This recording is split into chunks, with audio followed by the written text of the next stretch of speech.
Welcome to Just Relationships, the show that offers you concrete ways to make your relationships better.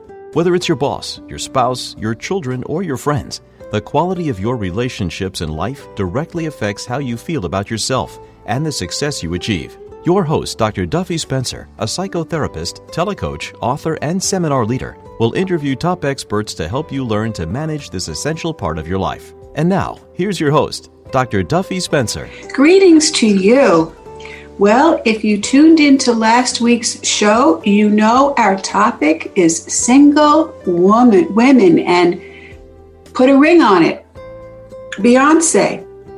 When Sue Quinn first told me she wanted to talk about single women, I immediately had that image, and it is really so different from what Sue and I talked about last week. And I just want you to know that Sue Quinn is a very dear friend and colleague for decades, who is a retired psychotherapist and a mental health and substance abuse counselor. And as Sue talked about last week, she is a single woman of a certain age, 68. There's no coquetry, however you pronounce it, about that, right, Sue? Right. And And I've been called a lot of things. Yes. One of them. Yeah. That's true. I agree. So not only the changing definitions of women, the changing definitions of single women, of what it means to be single. You know, at one time you were called a spinster, and that the connotation was that nobody wanted you. And you brought up in last week's show that there can be a lot of choice in being single. And can a person opt to be single, even if they are a heterosexual woman who wants love and sex? Can they still opt for it? As a matter of fact, there is a new term called LAD couples, living apart together.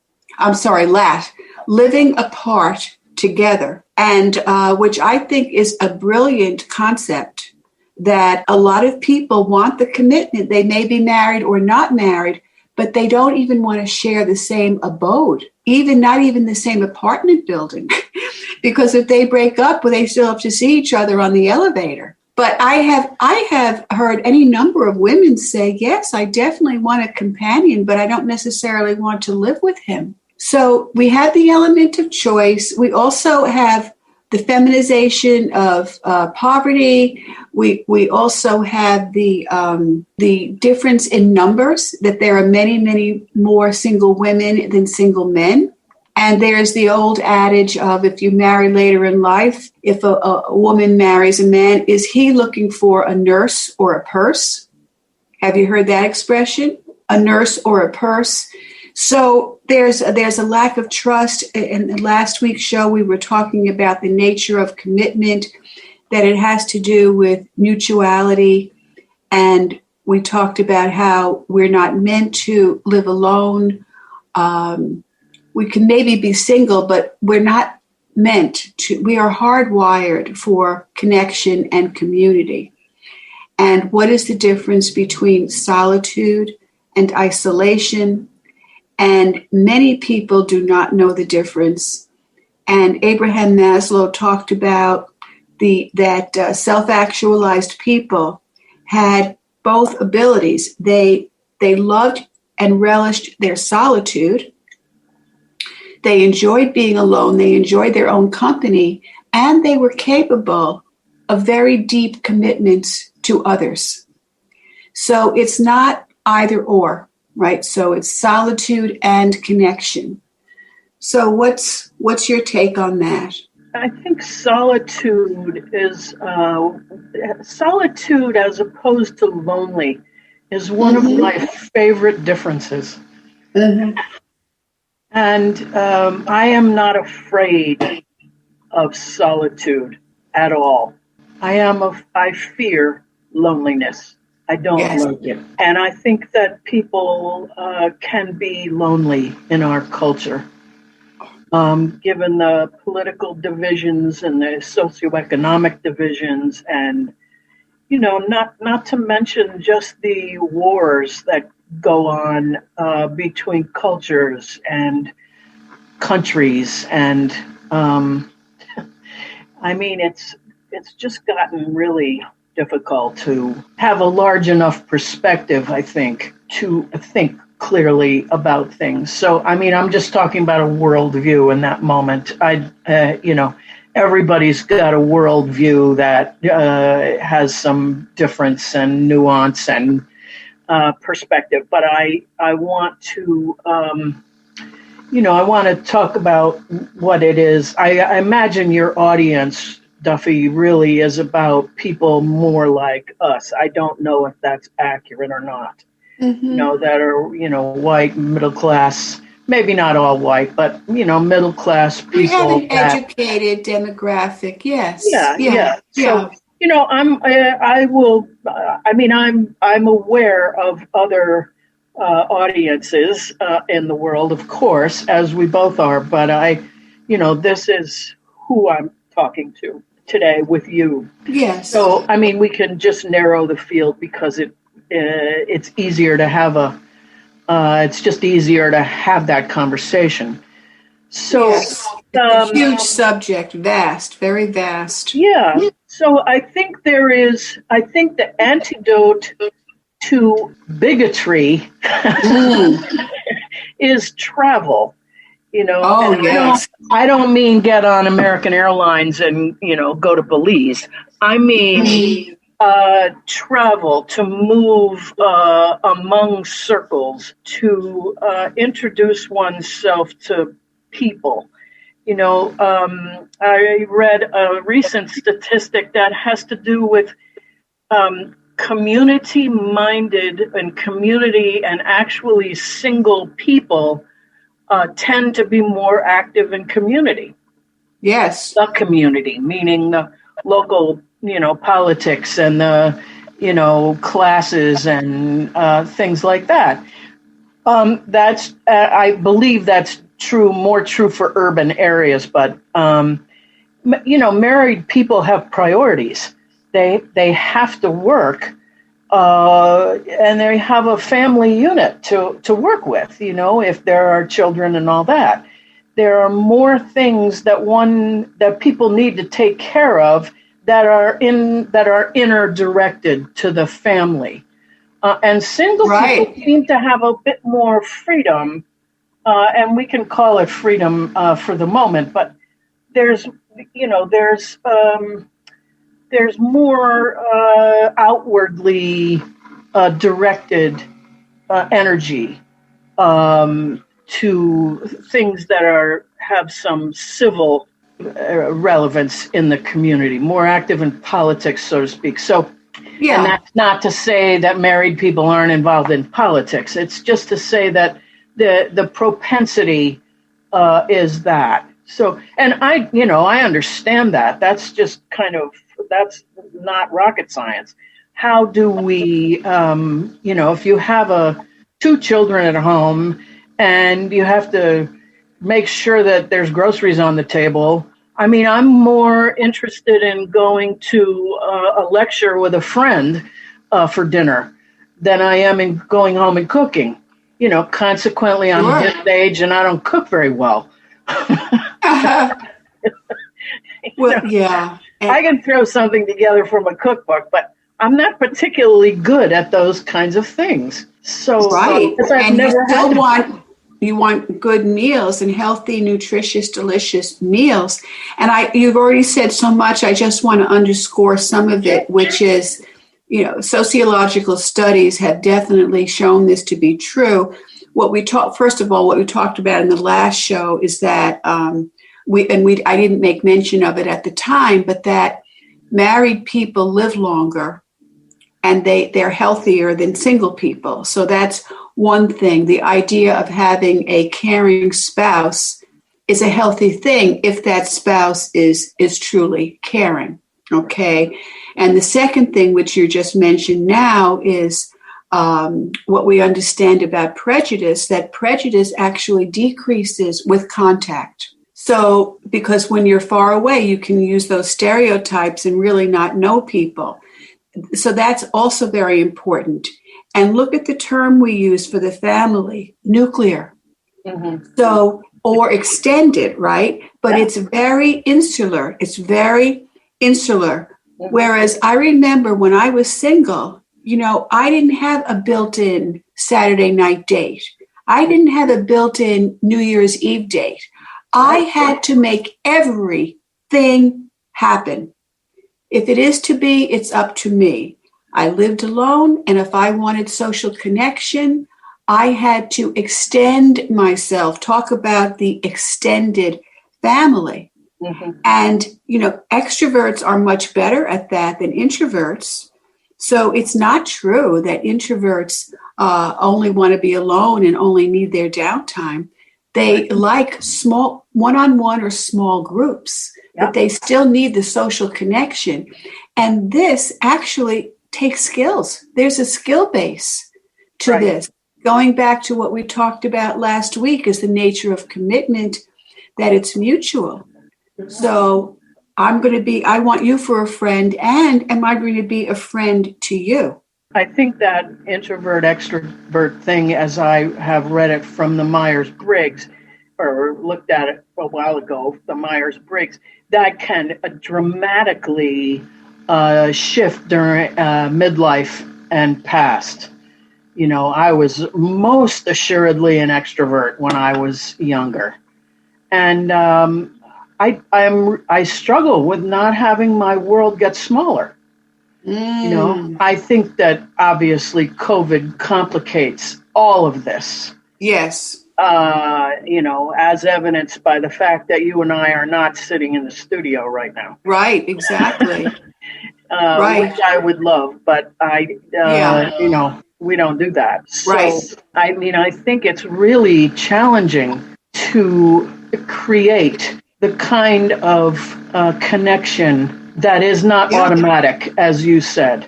That is a part of it that I get a little weary of that as a single person. Mm-hmm. Younger, I could make any one of 15 phone calls, and half of them would show up and do something with me, even though I had to reach out to them. And that's probably because I already got 5 phone calls. As an extrovert, now it's okay. Yeah, I love my own company, and we're going on a couple of weeks here. Yes, and this is before COVID. I'm feeling a little bit sick of my own company sometimes. And it no longer feels like a choice, right? After 2 weeks, it's like, hey, I want something different. I want to socialize. I want to interact. Yeah. Yes. So I do have some, I have people that I love, and I'm going to go visit a friend this weekend, and we kind of hang out at her house and do that together. And last week I walked a couple of times in the woods with a friend of mine. And before that, we had a couple of people together and we cooked together. There are things to do. I lived in the island of St. Croix for a number of years. And people would say, what do you do here? There's nothing to do here. And the fact is that I learned something very important there. And that is that taking an entire Saturday night with a couple of friends to bake bread wasn't Broadway. Yeah. I did not pay, $140 for a ticket. We baked bread and talked and sat with each other. Simple pleasures of interaction, not being quote unquote entertained by the external. That's true. And what do you do when what do you do when you can't travel? What do you do when you either because of COVID at this point, or because one is older, I mean, I don't live in New York City. I'm not going to travel there a whole lot, probably. You know, I might go down for a day because it's fun. And I love having fun. But I probably won't go and line up for shows on or off Broadway and watch them alone, which I have done in the past. That's a good point. And I would find somebody, you know, in the audience that was also alone. And we would, you know, wind up going to lunch and, you know, we'd play. So, and that's a different kind of reaching out. I mean, I'm being deliberately a little bit, what's the word? I'm exaggerating. I don't think I've ever watched four shows on Broadway in one weekend, but, you know, maybe two. Yeah, well, that does require a lot of proactivity, you know, to look around, see who else might be single, who you might strike up a conversation with. Most people, frankly, are not that assertive. You are assertive. I am assertive. A lot of people would never do that. I know someone who said to me the other day, well, this was a few months ago, when my husband calls me when we go to a pool in our community, he calls me the mayor, because I will greet everyone and introduce myself and find out their names and remember their names, which I had to learn as a survival skill as a substitute teacher, a sub, you know, to survive. And so my husband was saying this to someone, how I'm a mayor and all of this. And she said, oh, I don't say hello to anyone unless they say hello to me first. But I'm happy to say hello when they say hello to me first. And I'm like, if I had lived my life that way, I can't imagine what my life would be like now. Well, you know, again, I think you're probably like me. You're talking about two ends of a spectrum. And I think, you know, learning to reach out is the skill that I think we're highlighting. And whether you do it every day and walk around the pool and you're the mayor, or you go to Broadway alone, or, you know, something. I mean, I think I live in a condo, and I have to reach out to my neighbors. Yes. And there's something about that, you know, not often. And I've been here 8 years. So at this point, I have a couple of friends here. Yep. And I've had a big fight with one of them. And, you know, that's the way it is. It's a little world here. Yes, a little world. But there's other people here. Right. So, and I did want to say that, you know, in my neighborhood, in my locale, there is a huge, they're calling it rental luxury condos or apartments being built. And a huge advertisement, you know, we have a pool, we have a restaurant, we have a lounge area, which brings me to the other thing I wanted to talk to you about, the nature of communal living. Yes. And let me just tell you my preference. My preference would be to have a private abode and a joint communal meeting space, and you would have an option. Do I want to eat, you know, at the general dining room now, or do I want to just eat at home? But the idea of being in everyone's pocket on a daily basis would not appeal to me, even though I'm very gregarious. And certainly living alone, and you know, if you don't extend yourself, you easily can go into isolation. So I do think that this is a sign of the times. What do you think? I agree. I mean, I think that there's a low-income apartment building being built downtown from me, and there's people scrambling to get in it who know each other. And I think that there's something about using the environment that one is in. You know, I'm not a big person for reaching out to everyone. I mean, I this is me. You know, you're good at it. You think I'm good at it. I can be good at it if I'm, you know, on stage. Yes. And, doing a workshop. You see me do workshops and stuff. So, Yeah. I mean, that I can do, but it's different on a personal level. Can example, a couple of years ago, I fell at 7:00 in the morning, and I hit the corner of a dresser. And I had a deep wound. It went all the way to the nerve.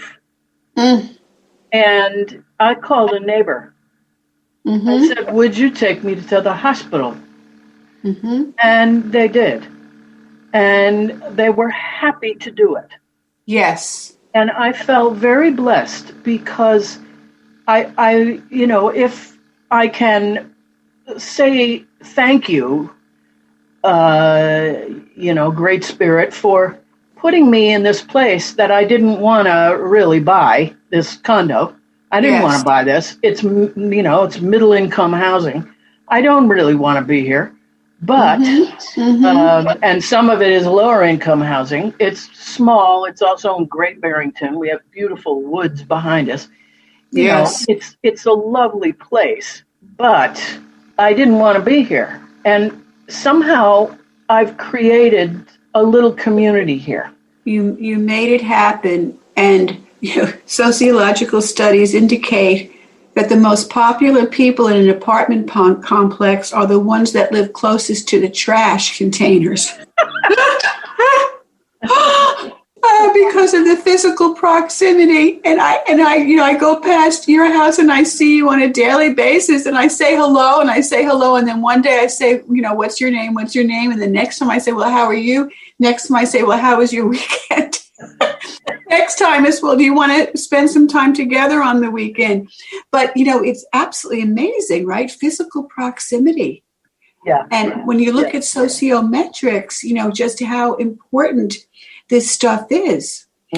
So I also wanted to say that there is a interesting study on couples, and they're divided into 3 categories: couples who are seekers, couples who are keepers, and couples who are nesters. So the couples who seek other couples for companionship, the couples who have their friends and their couple friends, and they are happy to just keep them, and the couples that don't, they just stay together. And I think single people can be put in that same category. Absolutely. Yeah. I found that very handy. And we only have a couple of minutes, but I would like to tell people how you and I met and what is the nature of our connection. And I want everyone to know that I met Sue Quinn 25 years ago at a camp for grown-ups, a summer camp for grown-ups called Kindred Spirits, which is in the Northern Berkshires. And Susan and I have gone there every August, me every August, you most every August. I missed you. And it is really for people who want intentional community. And through fun and laughter and play, when I went the first time 25 years ago, I was shocked to see so many adults playing. And I loved it. I adored it. It wasn't even in my repertoire. Here I was already a sociologist and talking about age roles, but the idea of really seeing midlife and older women romping around, it was very, very impressive. And so if anyone is interested, hopefully we will have it open this coming summer, ROWE, Camp and Conference Center. And there are 2 adult camps, and one is called Kindred Spirits, which is a mixed group, which the roots of it are in recovery. And then we expanded it to just everyone who is interested in their own personal development and growth and having quality connections. And then the other is a women's camp. So ROWE, Camp and Conference Center in Row, Mass. And so I thought, really it would be a good idea to make mention of that because both of us are so community minded. And what happened over the years is that people grew to love each other so much, and they didn't want to wait a whole year to see each other. So, and we live all over the Northeast. So people would host weekend gatherings, and we would have monthly weekend gatherings so we could see each other, stay in touch during the year. And now that we have Zoom, we have regular Zoom meetings. We call them sharing circles. So that's a wonderful thing, would you say? Absolutely. Yes. It was one of the most wonderful things to find when I moved to the north. Finally, I moved back to the Northeast. Yes. Yeah. Yes. So we have to close in a moment. We have literally just 1 minute.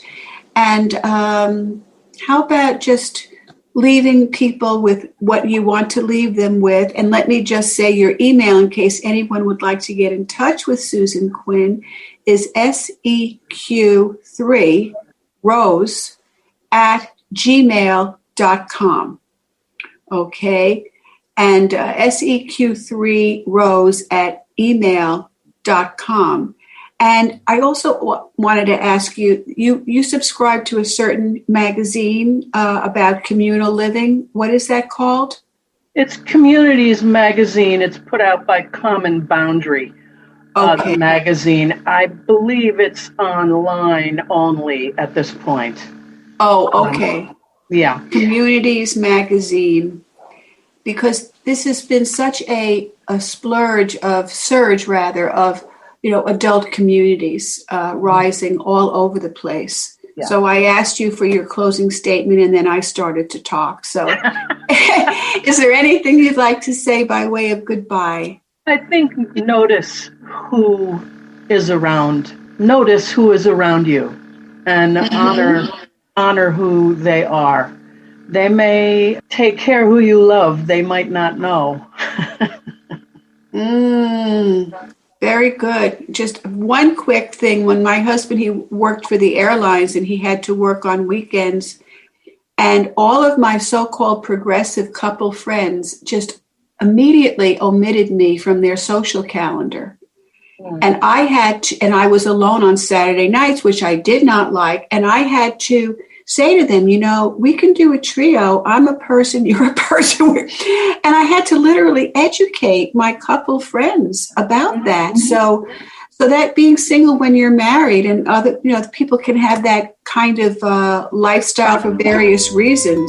Yep. But it's all about connection and community, right, Sue Quinn? And that's why I created a show called Just Relationships.